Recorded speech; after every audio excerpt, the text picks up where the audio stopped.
नमस्कार।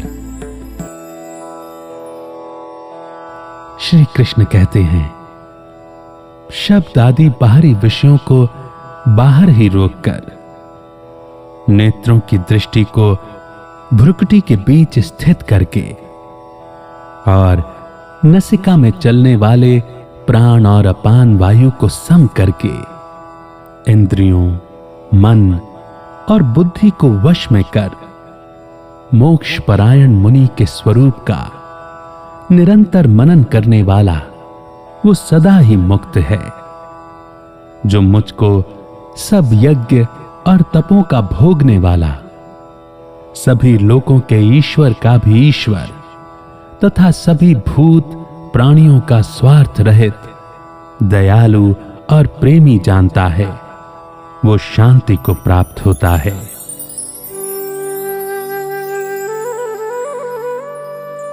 इस श्लोक में भगवान बता रहे हैं कि ध्यान यानी मेडिटेशन कैसे करना है। ध्यान करने से पहले मनुष्य को अपने मन को इच्छा, डर और क्रोध से मुक्त करना होगा। उसके लिए मनुष्य को अपने अंदर के साथ जुड़ना होगा, जो सिर्फ ध्यान के माध्यम से किया जा सकता है। बाहरी चीजें आप मनुष्य को बेचैन नहीं कर सकती। यह तो तब होता है जब इंद्रियों के माध्यम से मन, शरीर और बुद्धि उनके संपर्क में आती हैं। लेकिन अगर मनुष्य मन और बुद्धि से इन्हें कंट्रोल कर ले, तो ध्यान के लिए जिस सुकून और शांति की जरूरत है, वो उसे अपने अंदर महसूस करने लगता है। ध्यान करने के लिए आंखों को दोनों भवों के बीच में टिकाना है, यानी फोकस करना है। यहां पर इन आंखों से भ्रुकुटी को घूरना नहीं है, बल्कि यह ध्यान में रखना है कि इन्हीं भवों यानी भ्रुकुटी के बीच ही आत्मा निवास करती है। इस बात पर फोकस करते ही आत्मा की पूरी एनर्जी इकट्ठी हो जाती है और बढ़ने लगती है। इसके बाद नाक से जो सांसें बह रही हैं, यानी जो सांस चल रही है, सांस का अंदर लेना और बाहर छोड़ना, उस पर फोकस करना है। सांस का लेना प्राण होता है और बाहर निकल जाना अप्राण होता है। यह प्रक्रिया हमारे मन को सम कर देती है, अर्थात सांसों पर ध्यान देते ही मन में चल रहे विचारों की गति कम हो जाती है और इससे हमारी सांसों में एक लय यानी कि रिदम पैदा होता है। अर्थात कभी सांस का भारी होना, कभी हल्का होना, तेज होना, कभी टूट कर आना। इस प्रक्रिया से मन शांत होने लगता है और सांस सम होने लगती है। इससे इच्छा, डर और बेचैनी, सभी नकारात्मक विचार दूर होते चले जाते हैं और मन शांत होता जाता है। और इसीलिए ध्यान की प्रैक्टिस करने से अंदर एक ठहराव आना शुरू हो जाता है। भगवान ये भी बता रहे हैं कि मनुष्य के सारे कर्म इसी ब्रह्मांड में होते हैं। इससे अलग होकर वो कुछ नहीं कर सकता। भगवान कह रहे हैं कि वो ब्रह्म में हर जगह समाये हुए हैं। इसीलिए जो मनुष्य ब्रह्म में ध्यान लगाता है, वो उन्हें सब जगह अनुभव करता है और ये जान लेता है कि परमात्मा से अलग यहां कुछ भी नहीं है, यानी सब कुछ परमात्मा में ही है।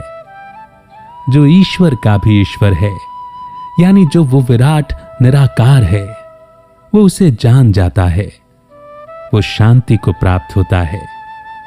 ऐसा मनुष्य खुद को पानी की बूंद और परमात्मा को सागर समझता है। उसके बाद उसके अंदर मैं और मैंपन की भावना खत्म हो जाती है, क्योंकि अब मैं अलग से रहा ही नहीं, बल्कि उसके अंदर और बाहर वो एक तत्व ही तो है, जिस पल ये भाव मनुष्य के अंदर जागता है वो उसी पल शांत हो जाता है। और इसी के साथ हम पहुंच जाते हैं श्रीमद् भगवत गीता के अध्याय 5 से मिलने वाली सीख की ओर। श्रीमद् भगवत गीता का यह अध्याय हमें सिखाता है कि हमें कर्मों को छोड़ना नहीं है, बल्कि पूरी निष्ठा के साथ बिना किसी लगाव और फल का इंतजार किए हुए अपने कर्म को करते जाना है। जब कर्म में कर्ता का भाव न हो तो अहंकार खत्म हो जाता है, जिससे मन शुद्ध होने लगता है।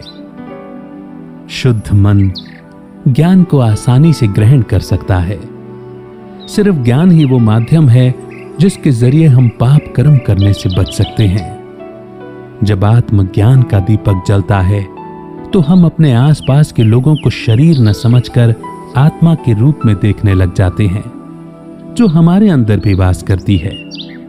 इस बात की समझ आ जाना कि आत्मा उस परमात्मा की ही रचना है, ये समझ हमें दूसरों को दुख और तकलीफ पहुंचाने से बचाती है। निष्काम भाव से किए गए कर्मों से जब उनके फल और उनके परिणाम स्वरूप अंत में कर्म बनना ही बंद हो जाएंगे, तब ही हम जन्म मरण के चक्र से मुक्त हो पाएंगे।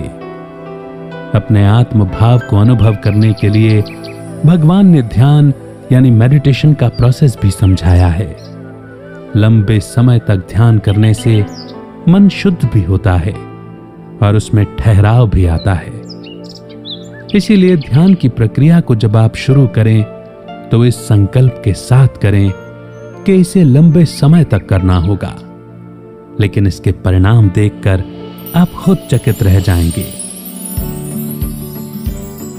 आशा करते हैं कि श्रीमद् भगवत गीता के 5वें अध्याय से आपको बहुत कुछ जानने, सीखने को, समझने को मिला होगा। और इस अध्याय में सबसे महत्वपूर्ण बात आपने कौन सी सीखी, कमेंट सेक्शन में जरूर लिखिएगा।